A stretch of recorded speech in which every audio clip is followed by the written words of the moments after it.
بسم اللہ الرحمن الرحیم الصلاۃ والسلام علیکہ یا رسول اللہ وعلی آلک و صحابک یا حبیب اللہ اللہم صلی علی محمد وعلی آل محمد صلی اللہ علیکہ یا محمد نور من نور اللہ۔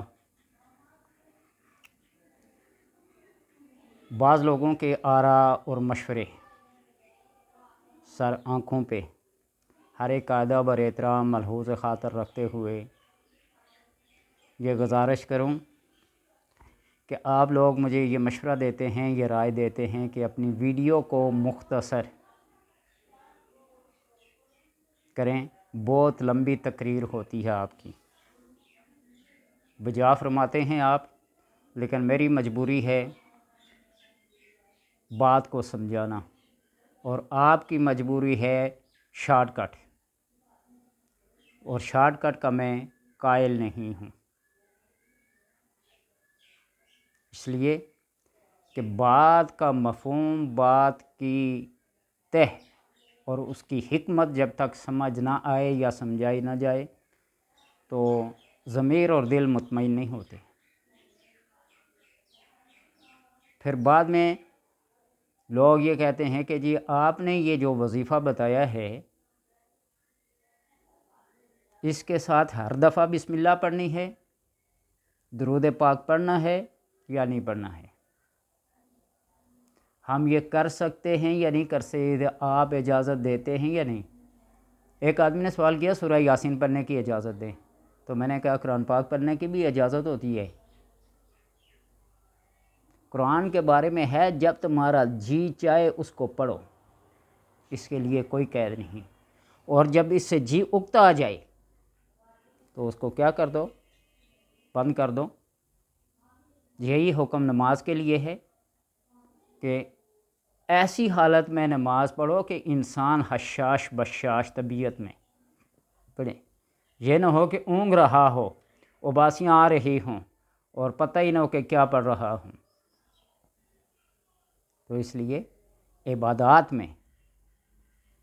اور قرآن کے سننے اور سنانے میں جتنا وقت ضائع ہوتا ہے نا، ضائع ہونے سے مراد آپ کے لیے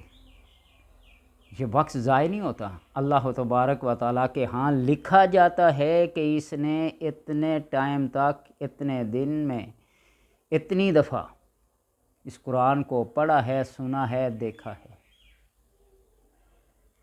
لوگ تو آج موبائل کی حد تک ہو گئے ہیں، MP3 لگا لی، سن لیا، بازاروں میں بڑی اونچی آواز سے، ہوٹلوں پہ، دکانوں پہ، کاروباری مراکز پہ کسی نے سورہ یاسین لگائی ہوئی ہے، کسی نے سورہ رحمان لگائی ہے، کوئی سورہ مزمل کی تلاوت سن رہا ہے، اور ادھر جھاڑو لگ رہا ہے دکان پہ، ہوٹل پہ یا بازار میں کہیں بھی۔ ذاکرات القرآن فاستعذ باللہ، جب قرآن پڑھو تو اعوذ باللہ سے شروع کرو، اس کے آداب ہیں، اس کے طریقے ہیں۔ اذا قرئ القرآن فاستمعوا لہ وانصتوا،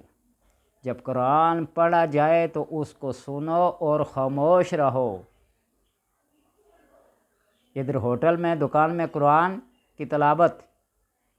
جاری ہے، ادھر جھاڑو اور برتن دھوئے جا رہے ہیں، ادھر بات چیت ہو رہی ہے، پھر قرآن لگانے کا فائدہ کیا؟ تو بہرحال بات مختصر نہیں کر سکتا جب تک کہ اس کی تفصیل سمجھا نہ دوں۔ ایک نسخہ بتا رہا ہوں نبی اکرم صلی اللہ علیہ وسلم کی سنت سے۔ حضرت عثمان رضی اللہ تعالی عنہ کہتے ہیں کہ میں نے حضرت حارثہ بن نعمان کو دیکھا کہ ان کی بینائی جا چکی تھی، آنکھوں کی بصیرت اور بصارت سے محروم ہو چکے تھے، صرف اپنی بصیرت سے کام لیتے۔ انہوں نے اپنی نماز کی جگہ سے لے کر اپنے کمرے کے دروازے تک ایک ایسی رسی باندھ رکھی تھی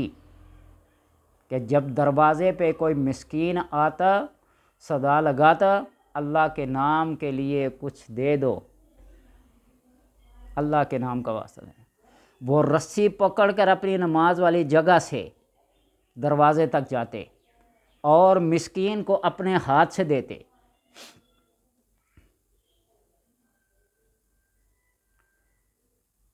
جو بھی کچھ ہوتا، کھجوریں ہوتی، کھانا ہوتا، نقدی ہوتی، جو بھی مسکین کو دینے کے قابل ہوتا اور اس وقت ان کے پاس موجود ہوتا، ان کے گھر والے یہ کہتے کہ آپ ہمیں کہہ دیا کریں کہ اس مسکین کو جا کر کچھ چیز دے آئیں۔ اب وہ نتیجہ خیز بات، وہ فرماتے کہ میں نے رسول اللہ صلی اللہ علیہ وسلم کو یہ فرماتے ہوئے سنا ہے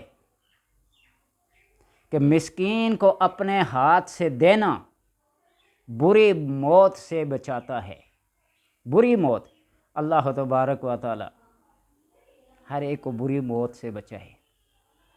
جان کنی کے وقت، سکرات کے عالم میں جب جان نہ نکل رہی ہو، کتنی تکلیف دہ وہ منظر ہوتا ہے۔ ایک بری موت یہ ہے۔ دوسری بری موت یہ ہے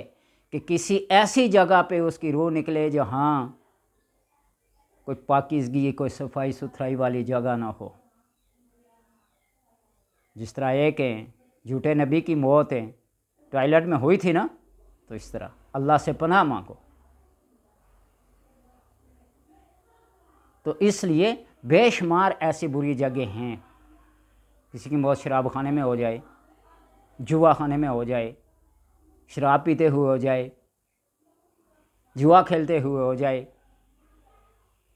کسی کو تنگ کرنے اور ستانے کی وجہ سے ہو جائے، جھوٹ بولتے ہوئے ہو جائے، تو یہ بری موتیں ہیں۔ اللہ تبارک و تعالی اس بری موت سے بچاتا ہے جب مسکین کو اپنے ہاتھ سے دیا جاتا ہے۔ اور بہت عرصہ پہلے میں نے آپ کو یہ بات بتائی تھی کہ مسکین کو جب دیں تو اس کے ہاتھ سے ہاتھ ملا کر دیں، ہاتھ کے اندر ایک روحانی قوت پیدا ہو جاتی ہے۔ بہت لوگوں نے اس بات کو پسند کیا ہے اور تجربہ ہے۔ مسکین کو جب اللہ کی رضا کی خاطر 8 مصارف ہیں، انما الصدقات للفقراء والمساکین، سورہ توبہ کی آیت۔ مسافر ہو گئے، طالب علم ہو گئے، مجاہد ہو گئے، مؤلفۃ القلوب ہو گئے، والغارمین، قرض میں ڈوبے ہوئے لوگ ہو گئے،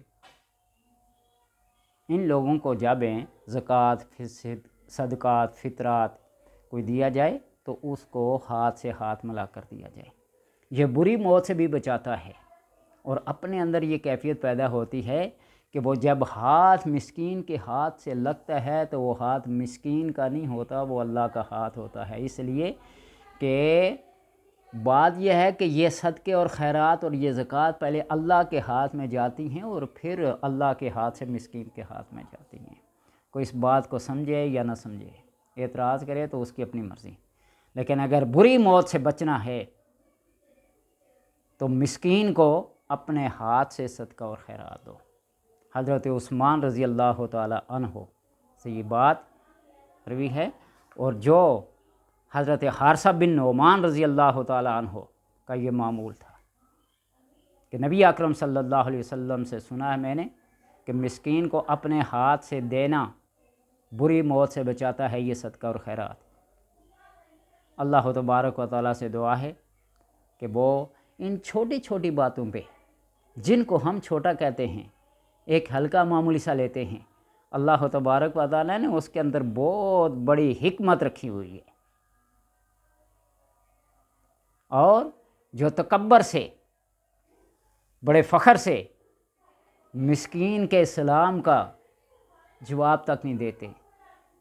کئی دکانداروں کو، کئی راہ چلتوں کو دیکھا ہے، دیتے بھی ہیں تو یوں پھینک کے دیتے ہیں، اس دینے کا کوئی فائدہ نہیں۔ اور متکبر جو ہوتے ہیں، اللہ تبارک و تعالیٰ ان کی طرف نظر رحمت سے نہیں دیکھتے ہیں، اور جس کو اللہ اپنی نظر رحمت سے نہیں دیکھے گا تو پھر اس کا جینا اور مرنا دونوں برابر ہیں۔ اللہ تبارک و تعالیٰ سے دعا ہے کہ مساکین،